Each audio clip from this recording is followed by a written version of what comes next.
No one talks about Caleb anymore.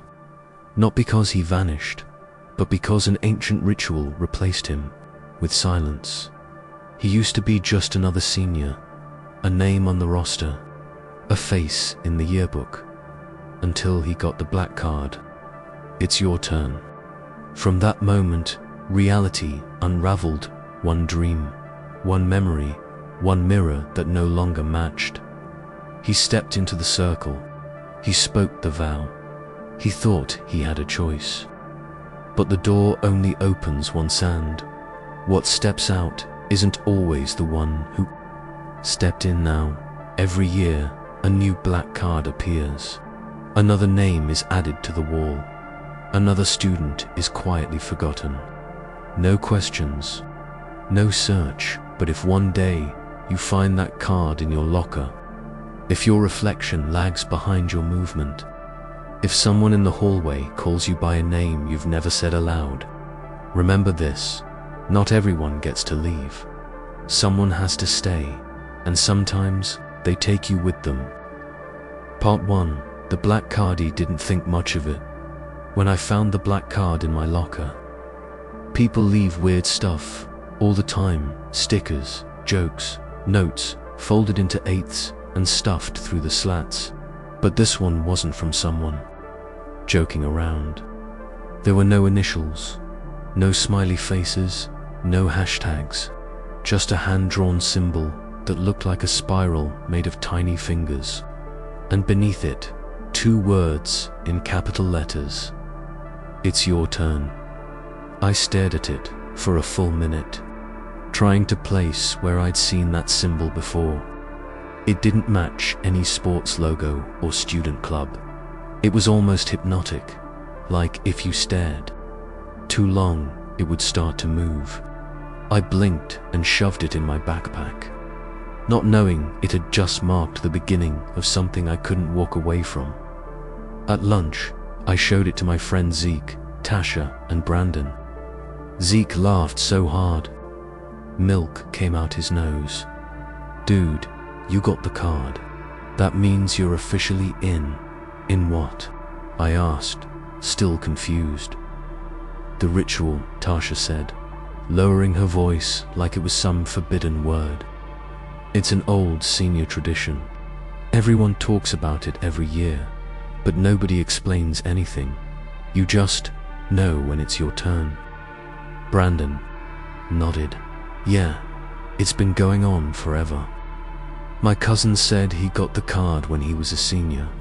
Refused to talk about it after, because it's stupid," Zeke added. "A scare game, harmless, but also kinda badass." I wanted to believe it was harmless, but something about the card unsettled me. Not just the weird drawing, but how perfectly silent it had appeared.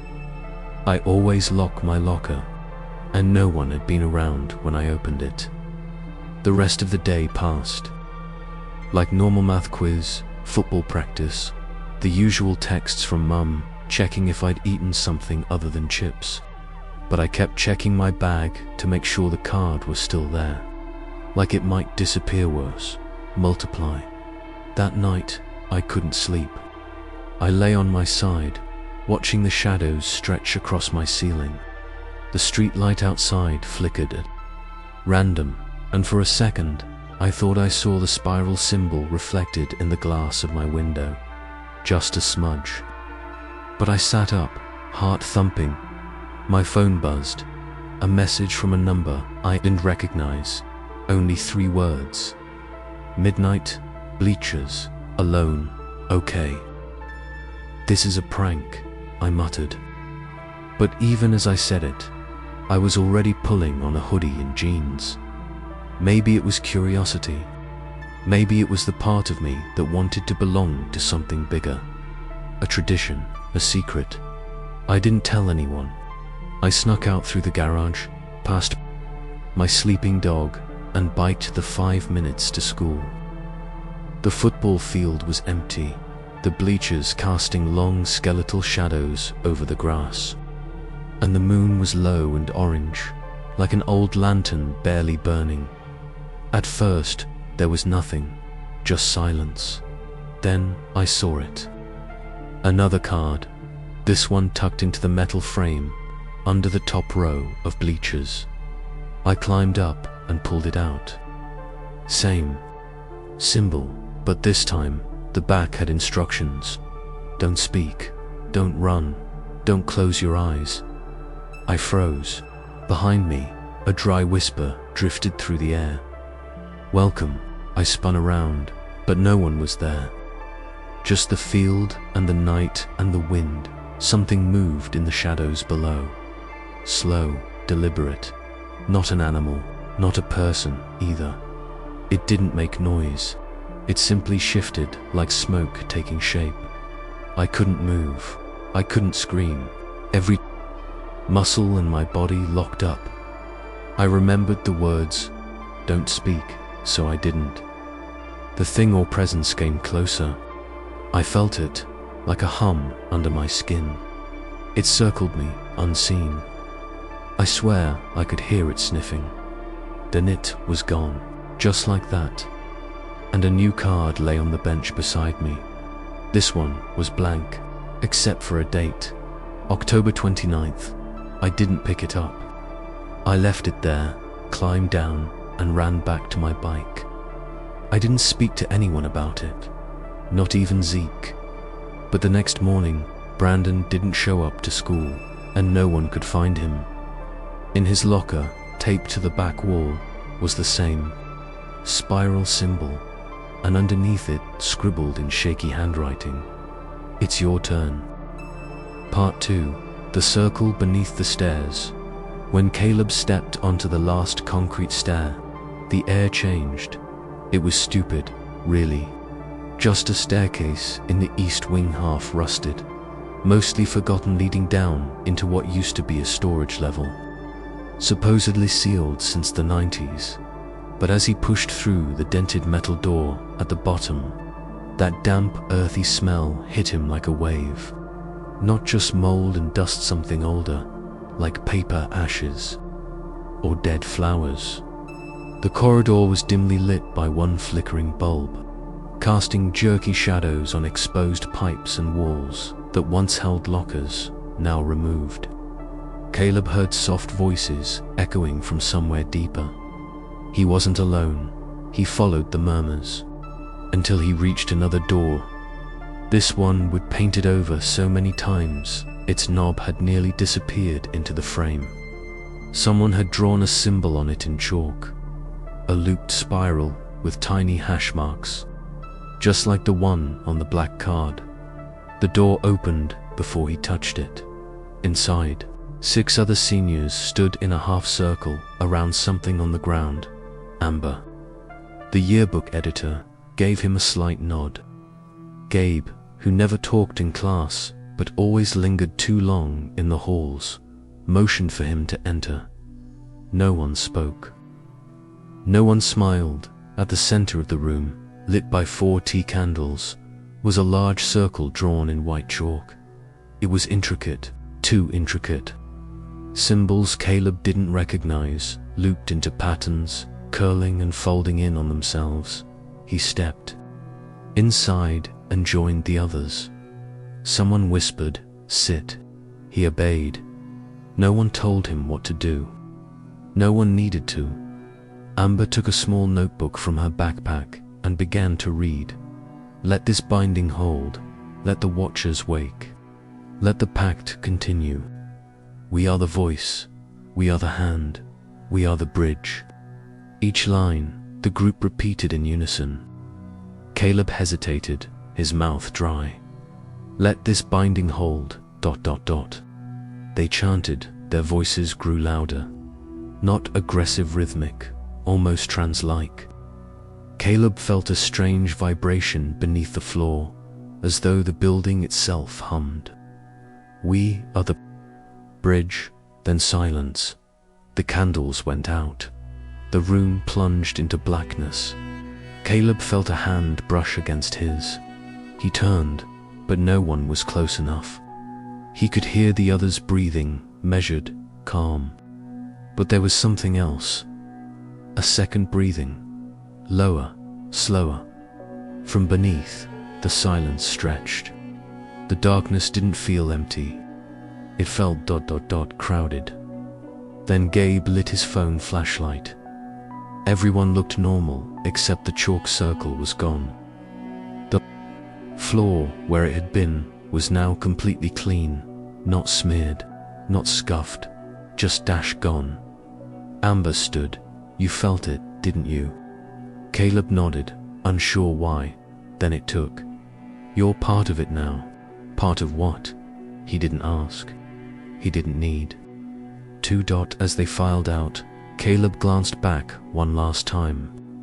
The wooden door had closed itself, but he could still hear the breathing, soft, from under the tiles. Waiting outside, the school looked the same, but everything felt subtly wrong. The night air clung to his skin. His phone screen kept dimming, like something didn't want him to see clearly. When he got home, his mom asked why he smelled like smoke. He had no answer. That night, his dreams were different. He stood in the same chalk circle, alone this time. The lines moved under his feet, coiling like worms. Then he woke to a single word scratched on his window from the inside.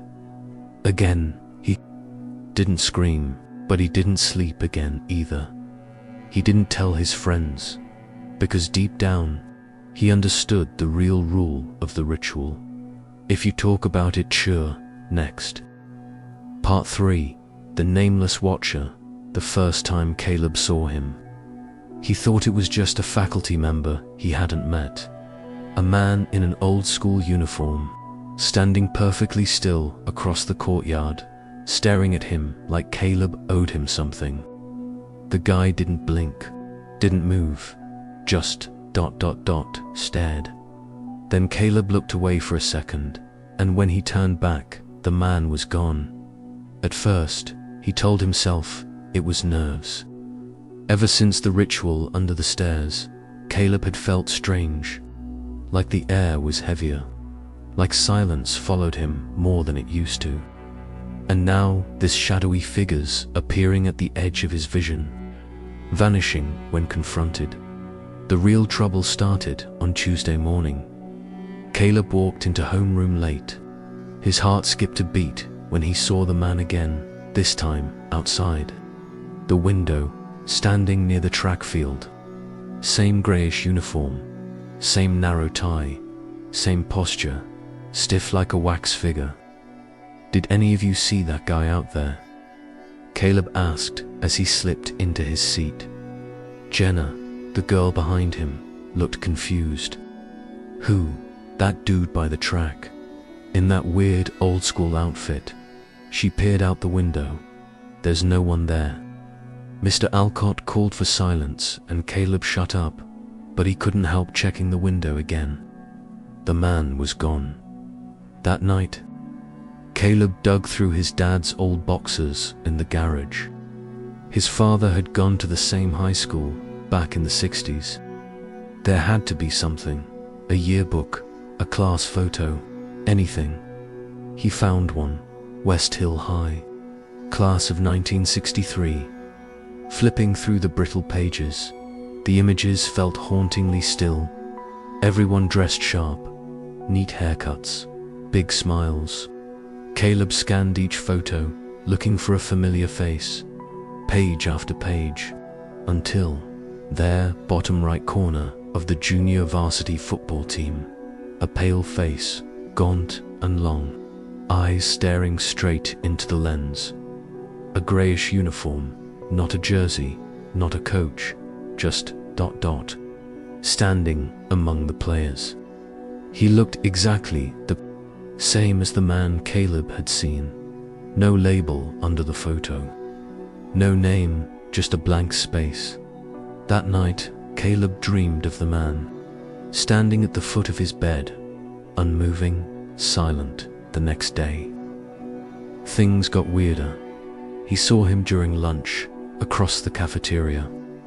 Then in the hallway mirror, as he washed his hands, the figure standing in the stall behind him, though no one was actually there when he turned, always watching. And Caleb began to feel ... observed, not just seen, watched, scrutinized, judged. He stopped sleeping properly. His friends noticed. "Dude, you look like hell," Marcus said, tossing him an energy drink. Caleb tried to joke.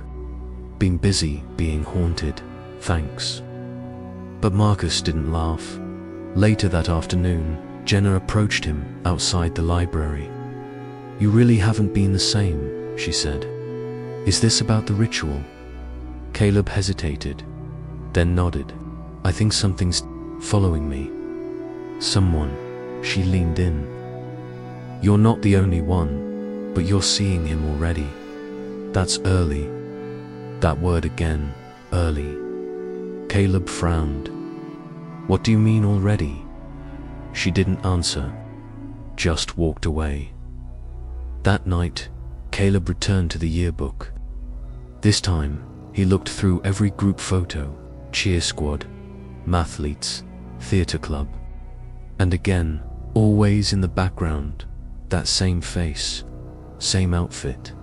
Watching Dot sometimes in a doorway, sometimes in a mirror behind the group. Never labeled, never aged. He started taping the photos to his wall, trying to track them chronologically. There was a pattern. Every 10 years, the man showed up more often. In the margins, behind groups, near stairwells. In 1993, he was in nearly every candid photo. In 2003, he was standing alone in one frame, near the library basement. In 2013, the senior prank photo showed students outside the gym, and there he was again, standing beside the bleachers, unnoticed by anyone. Caleb's breath shortened. He looked at his calendar. It was 2023 that night. As he was brushing his teeth, he looked up in the bathroom mirror, and the man was there, not behind him, not in the reflection, but standing in the hallway outside his open door. In perfect silence, head slightly tilted. And this time, Caleb didn't look away. He didn't blink. The man lifted one hand, not to wave, to a point directly at him. Then the hallway light flickered, and the man was gone.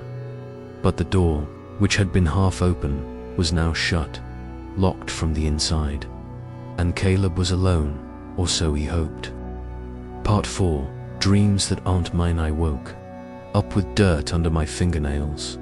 Not the kind you get from gardening or cleaning the garage. It was black, packed deep, almost clay-like, cold when I touched it. And the smell, damp, earthy, like a place that hadn't seen sunlight in years. The first thing I did was check my shoes. Then the carpet. Then the window. Nothing. No sign I'd left my bed. No muddy footprints. No open doors. Just that dirt on my hands, under my nails, and somehow on my pillow. It was the third night in a row that I'd had those dreams, only they didn't feel like dreams anymore. They started after the ritual, after the circle beneath the stairs, the candlelight, and that stupid old vow we all repeated in a whisper. I thought it was a prank, a tradition, something kids did for. The thrill of pretending school was haunted, but now I wasn't so sure. The first night, I saw a girl. She was standing in a hallway I didn't recognize, not at Westfield High. Her locker was dented, spray painted with letters I couldn't read. She was crying, not sobbing, just these small, shaking breaths like someone trying to disappear into themselves. When she turned toward me, her eyes were swollen, red-rimmed, but it was her voice that froze me. "You're not supposed to see this," she said. Then everything went dark. The next night, there was a boy, maybe my age, maybe a little younger, sitting cross-legged in a room full of old yearbooks. The walls were brick, cracked, like some basement. His hands moved fast, flipping pages like he was looking for something he couldn't afford to lose. He didn't look at me, but he spoke in a voice I didn't recognize. He said, "Don't let him choose you." Then again, louder, "Don't let him choose you." And then a whisper, like someone breathing right into my ear, "You're next, Caleb." I woke up gasping, and again the dirt. This time, not just under my nails. It was smeared on my sheets, faint handprints on my pillow, like I'd clawed my way out of something while I was sleeping. I didn't tell anyone. Who could I tell? My mum would just nod like I needed vitamins. My friends would laugh, or worse, pretend to believe me. But during lunch, I asked Dean if he'd been having weird dreams.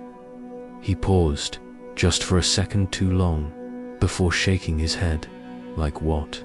he asked, chewing his fries too fast. I shrugged. "Just weird stuff. Like people we don't know, places that don't exist." He looked away, scratched his wrist. "Nah, just normal stuff. Stress dreams, maybe. College and junk." But his hand, the one scratching, was dirty. Black smudges under the nails. That night, I tried not to sleep. I left the lamp on. I played a podcast, put my phone face down beside me. I even drank 2 energy drinks just to stay wired. It didn't matter. I don't even remember falling asleep. But suddenly, I was standing on a long stretch of cracked pavement. No stars, no moon, just that dim orange glow of old streetlights buzzing overhead and all around me.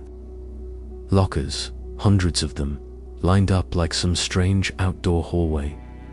Then they began to open, one by one, squealing like rusted metal. Hands reached out, thin, pale hands, some bloody at the tips, some missing fingers. But it wasn't the hands that scared me. It was what they were holding: yearbooks. Every hand held one open, and inside my photo, page after page, different years, different schools, but the same face, mine only in each one under my picture. It didn't say Caleb Mitchell, it said chosen. I backed away, a voice echoed through the dark. "You joined the ritual, you woke them up.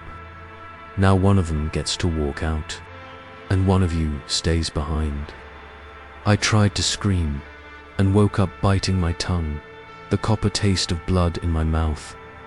This time, I found dirt not just on me, but on the floor beneath my bed. A thin trail leading to the closet. The closet door, slightly ajar. I hadn't touched it. I sat there, shaking, staring at that sliver of darkness like it might blink back. The dreams didn't feel like dreams anymore. They felt like borrowed memories, and something was making room inside my mind. Part 5, the unwritten list. They say, every school has ghosts, but no one ever tells you where they hide. It started with a leak. Not blood, not ectoplasm, just a boring brown water stain seeping through the ceiling of room to be. Mr. Holden, our substitute history teacher, had wheeled in the old TV cart for a documentary, dimmed the lights, and let the room go silent as the narrator droned on about ancient warfare. That's when I noticed it. In the dim blue flicker of the screen, the ceiling tiles above me had darkened. Not mold dark, not even water dark. It looked like rust. After class, I nudged Mason. He's the only other person who knows about the ritual. The chalk circle, the whisper in the dark that we both pretend we didn't hear. It's coming from upstairs, I told him. He didn't say anything, but he followed me. The stairwell to the upper wing was chained off.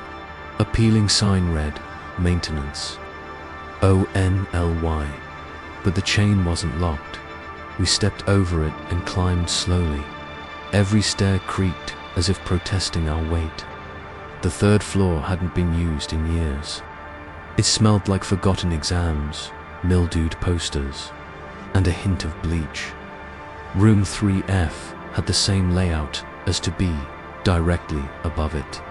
Same missing clock, same dust-choked blinds, but the ceiling, perfect. Instead, what caught our attention was the back. Wall, names, sons of them, maybe hundreds, carved into the plaster with something jagged and angry. Some were almost worn away, scratched over by newer ones. We moved closer. My skin prickled as I read the first name aloud. Amelia Cross, Mason. Stopped beside me. Missing. Sophomore. 2 years ago. They said she ran away. I ran my fingers over another. Jonas Feld, class of 76, disappeared on campus.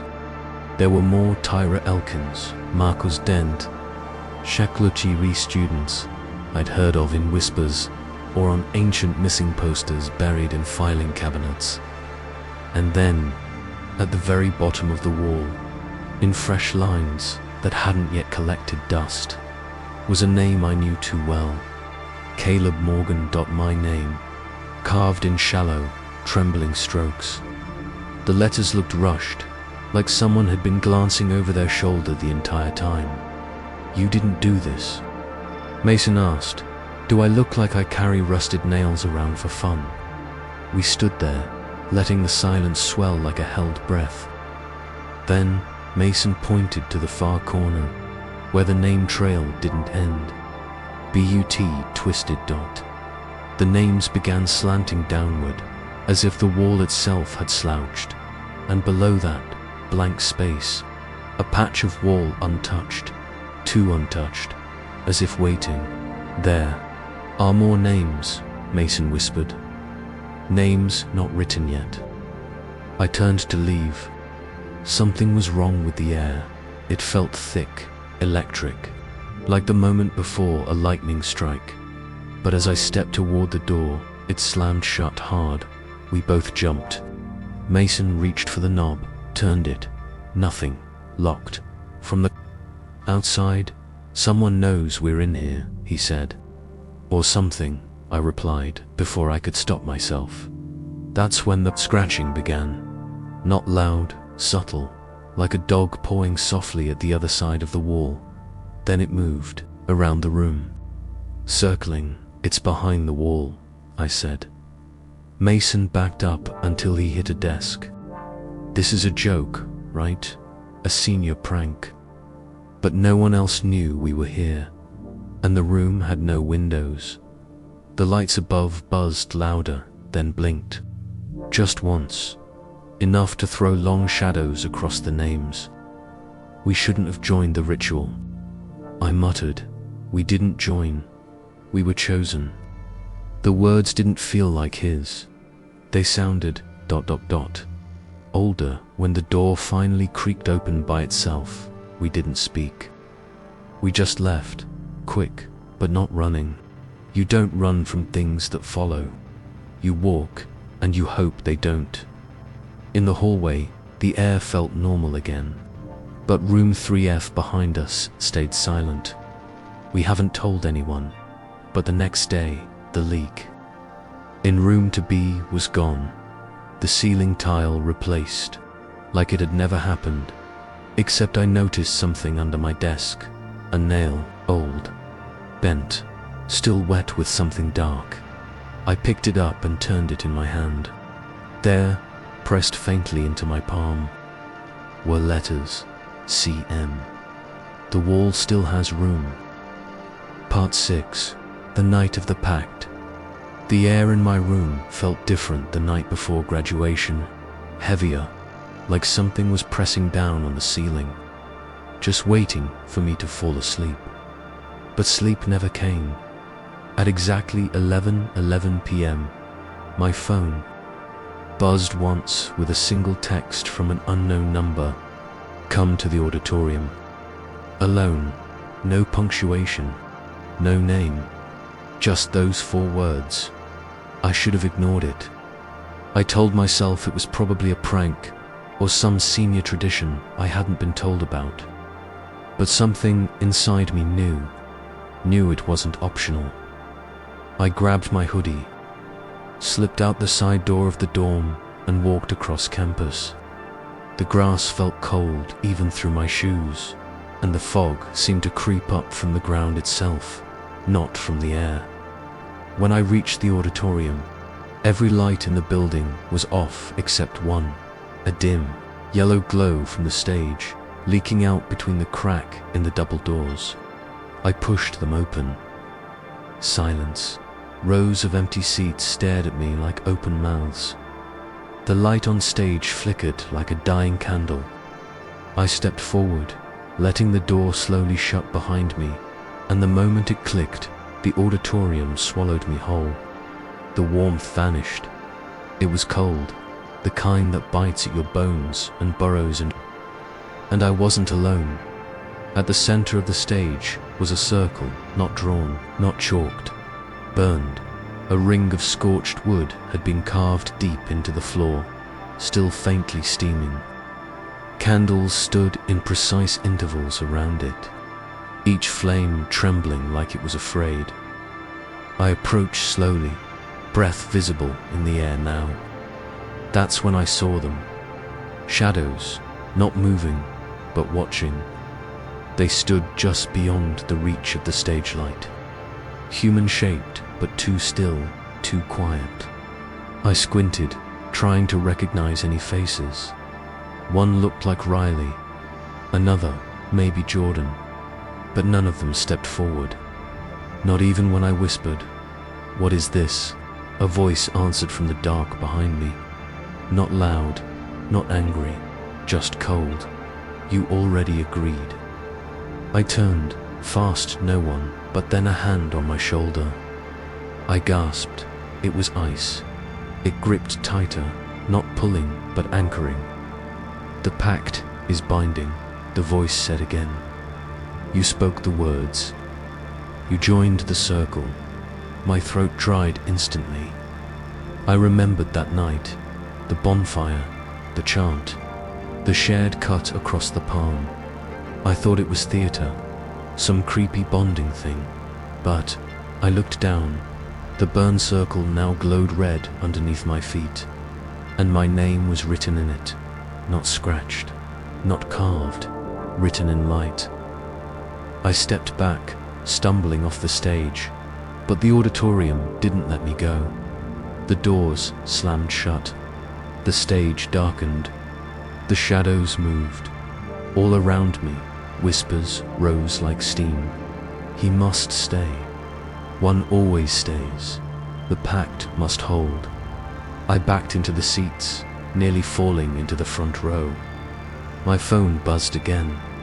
This time it read, "Don't run." The shadows advanced. A figure stepped into the light. The man from the old uniform. The same face I saw in the 1963 yearbook. His eyes glowed faintly, unnaturally. He smiled. "You were chosen, Caleb. Now it's your turn to choose." My voice finally returned. "Choose what?" He raised one long, pale finger and pointed toward the back of the stage. A door had appeared, one that hadn't been there before. It was half open. A warm light flickered behind it, and something was breathing on the other side. "Go in," he said, "or take someone in your place." Behind me, I heard the door to the auditorium creak open again. Footsteps. I turned. It was Avery. "Caleb, are you okay?" I saw your light was on, and no, I yelled, but it was too late. The moment she stepped through the threshold, the door slammed behind her, and her name appeared beside mine in the circle. 2 names, 2 choices. The man in the uniform smiled wider. "Only one walks out." Then all the lights went out. Part 7. No one remembers Metha. Morning started like any other, with Caleb waking up to the soft chime of his alarm clock and the grey light of dawn creeping past his curtains. But when he looked in the mirror, something was off. His reflection blinked half a second after he did. That was the first thing. He laughed it off. Maybe he was just tired. Maybe last night's ceremony, or whatever it was, had messed with his head. It had to be a prank, some senior tradition to haze the next in line. The whisper, the hand on his shoulder, the words you already agreed, all part of the game. He grabbed his backpack and headed downstairs. His mum wasn't in the kitchen. "Mum," he called. No answer. There was a plate of toast on the table, a glass of juice, but no note, no voice, no sound of movement upstairs. Odd, but not impossible. Maybe she left early for work. It was when he got to school that things tilted. The hall buzzed with post-graduation chatter. People signed yearbooks, posed for selfies, talked about summer jobs and college. Caleb scanned. 4 familiar faces. He spotted Lindsay, his lab partner from chemistry.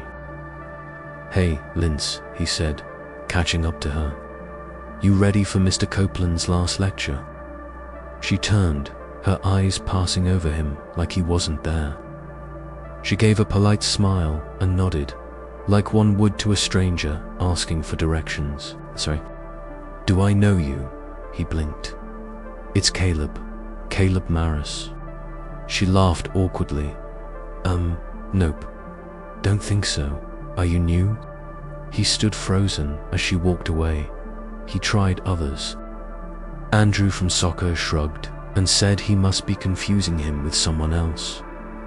Ms. Geller, his homeroom teacher, asked if he was lost when he entered her class. Even Coach Dyer, who had screamed at him all semester to stop being late, simply glanced up from his clipboard and kept walking. His name wasn't on the attendance list. He opened his yearbook. Where his photo should have been was a blank square. What the hell?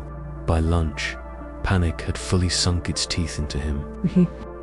Sat alone under the old elm tree, where he and his friends usually ate sandwiches and joked about how weird high school was.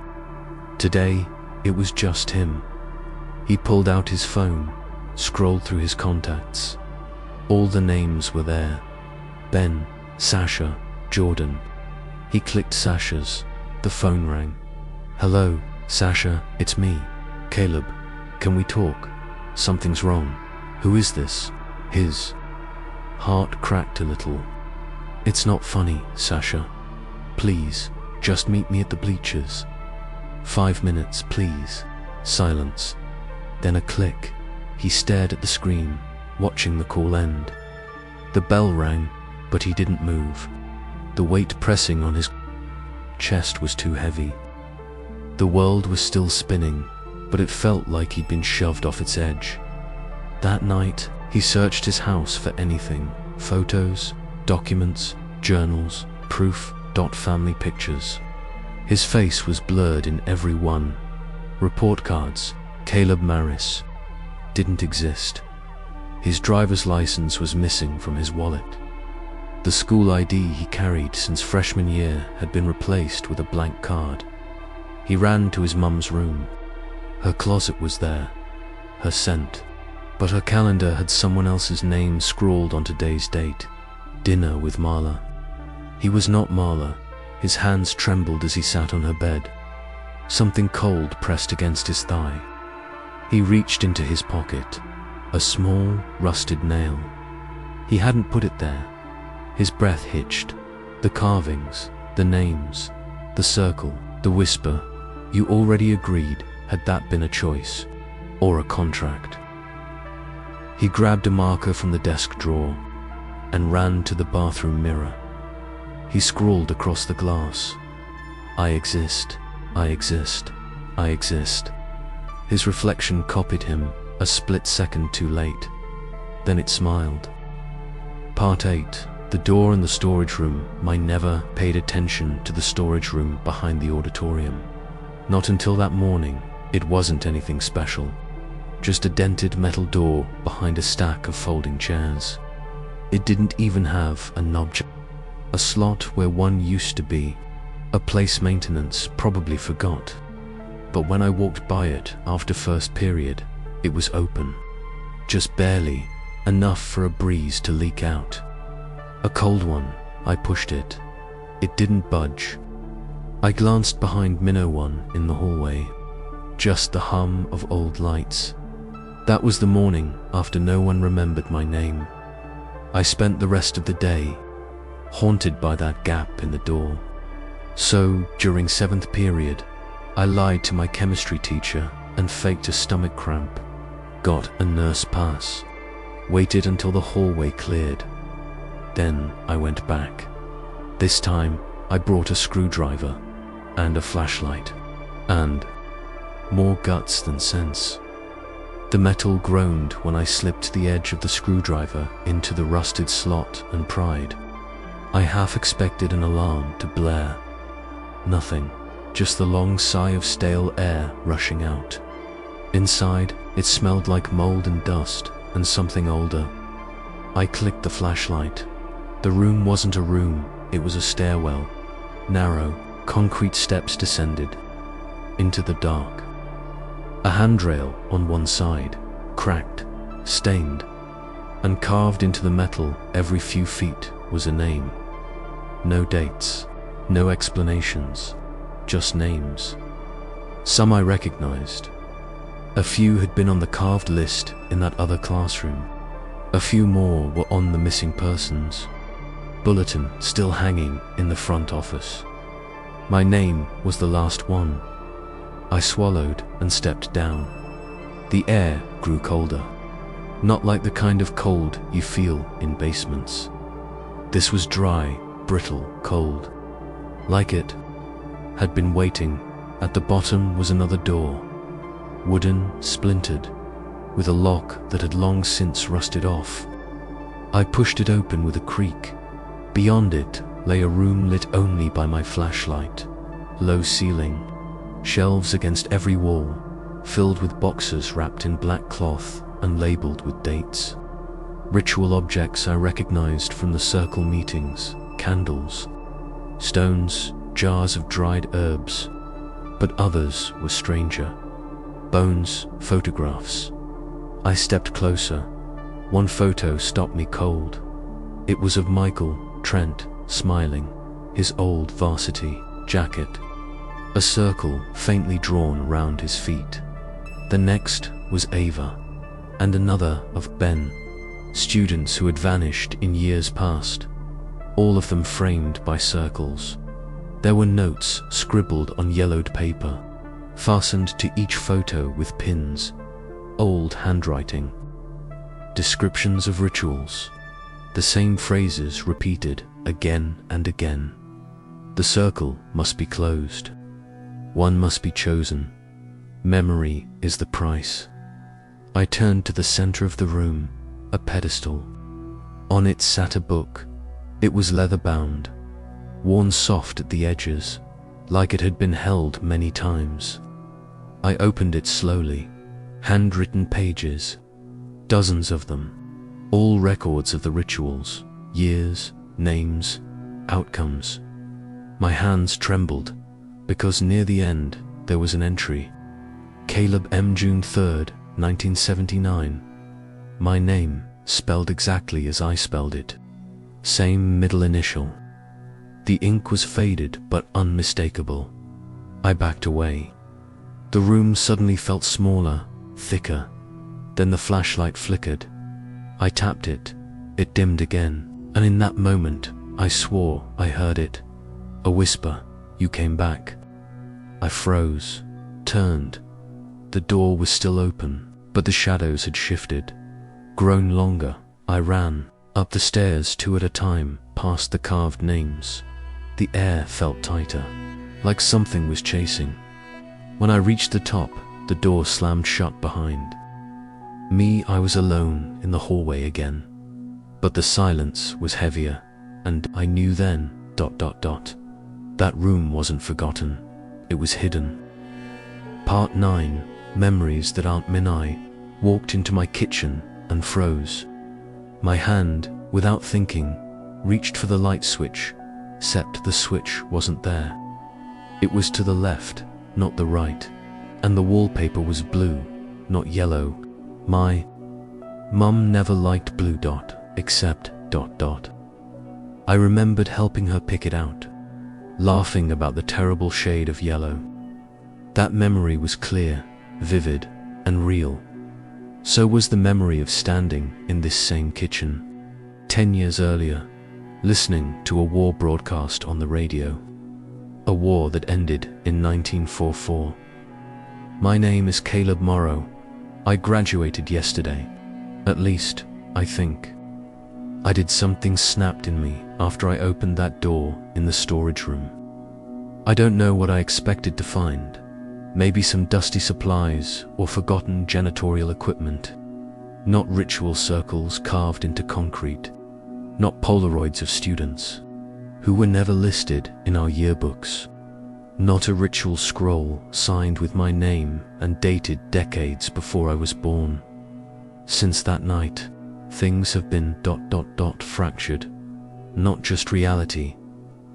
I'll be walking down the street and suddenly feel the weight of a rifle on my shoulder, the smell of blood and metal in my mouth. I flinch when a car backfires. I drop to the ground like I'm under artillery fire. I've never served, but I remember Sergeant Thomason yelling at me to keep my damn head down. It's not just flashbacks, they're more than that. These memories have depth, emotion, faces I care about. Classmates from the 1960s, a best friend named Harold who took a bullet for me, a little sister who died in 1912, a boy I kissed behind the gym in 1985. All mine, all not mine. I write them down. My notebook is nearly full, but when I go back and read them, I can't tell which ones are real. At first, I thought it was trauma. Maybe the ritual was psychological, a mass suggestion, hypnosis. But that theory unraveled when I noticed the mirrors. There's something following me. It started in the hallway. Mirror by the gym. A flicker, just a blink. A shape behind me. I turned. Nothing, but in the mirror, a tall figure. No face, just the suggestion of one. Like smoke trapped in glass. Now I see it every day. In car windows, phone screens, bathroom, mirrors always behind me. Always watching the watcher. I tried telling my mum. She asked who I was. I laughed, thinking she was joking. She wasn't. My phone contacts are empty. My photos show buildings but no people. My texts disappear minutes after I send them. When I ask people I know, teachers, classmates, neighbors, they smile politely and say, "Sorry, don't think we've met." My social media accounts are gone. Even the diploma I swore I received yesterday. The school says I never enrolled, but I remember all of it. I remember the hallway outside Mr. Lang's chemistry class, the click of the vending machine in the east wing that always jammed. I remember the feeling of my feet on the cracked floor tiles. So what's real? I called out to the watcher. One night, I stood in front of the largest mirror I could find, the one in the old Macy's dressing room downtown. It still works, even though the store's been closed for years. I said, "Who am I?" The lights flickered, and for 1 second, just one, I saw dozens of versions of me in that mirror. A boy in suspenders, a soldier in tattered green, a girl in a prom dress, an old man in a wheelchair, all staring back. and behind them all, the Watcher, still silent, but grinning. I swear it grinned. I think the ritual isn't just about power or secrecy. I think it's about anchoring something, letting it root itself in the minds of the young, so it can live through us, use us. I think I agreed to carry it. Maybe not this year. Maybe in 1979, or 1879, or before the school even stood. Because every time I sleep, I dream in sepia. Every time I wake, a little less of me returns. And when I look in the mirror now, sometimes I blink, and the reflection doesn't. I have one more page in my notebook. One more dot if you find this, and it's in your handwriting, but you don't remember writing it. Do one thing. Don't look in the mirror. Not yet it remembers you. Part 10. The final choice. It was a Tuesday when I saw the black card again, not in my hand this time, but tucked into the locker of someone else. He was a junior. Thin kid. Quiet. The kind that teachers forget to call on. I didn't know his name, but he looked right at me when he pulled out the card, as if he already knew who I was. Maybe he did, because things had changed. My name was back in the school system. I was in attendance records again, my seat assigned, but it wasn't the same. People looked at me like I was new, like I hadn't spent 3 years walking these same hallways, because maybe I hadn't. Not really. Something else had walked in my place. I started hearing whispers through the vents again. They didn't say my name anymore, but someone else's, a new one. And the shadows in the corners didn't recoil when I looked at them. They waited. I knew what it meant. The ritual hadn't ended. It had pivoted. I wasn't taken. I was kept. And whoever had been in my place before, they were gone. Released, maybe. Or worse, I remembered the last lines of the handwritten ritual I found beneath the school. The cycle spins only when a name is given. You are free when one replaces you. I stared at the kid across the cafeteria, the one with the black card now. In his pocket, he didn't eat. Just sat there, staring at his tray like he wasn't sure what food was anymore. I knew that feeling. The world begins to bend before it breaks. By Thursday, the kid's reflection had stopped matching his movements. I saw it in the bathroom mirror, him washing his hands. His reflection just watching, still. Too still, he didn't flinch. Neither did I, because now I understood. The role of the black card wasn't to summon you into the ritual. It was to announce that the position was open, and I had taken it, willingly. That night, I walked past the storage room again. The door was still there, but now it was sealed. There was no handle, just a keyhole and ash where my name had once been scrawled. I think I was never meant to enter it twice. I lay awake until sunrise, feeling the Watcher's presence in the corners of my room. He never moved, just breathed. Long, slow breaths that somehow matched the rhythm of mine. Then came the choice. I could warn the boy. I could tell him about the ritual, the way it snakes through memory, how it burrows in your name until even you forget what you used to be. I could show him the journal, the photos, the mirror that no longer shows a soul. But if I warned him, he wouldn't take the card, and I wouldn't be freed. They say selflessness is noble. But what if it's a trap? What if every noble act is just another turn of the wheel, and the only real choice is to stop playing? Friday morning, the boy stood by the vending machine. I walked up beside him. He looked up at me, eyes tired, like he hadn't slept in days. It found me, didn't it? He asked. I didn't say yes. I didn't say no. I just placed a hand on his, shoulder, gentle and cold.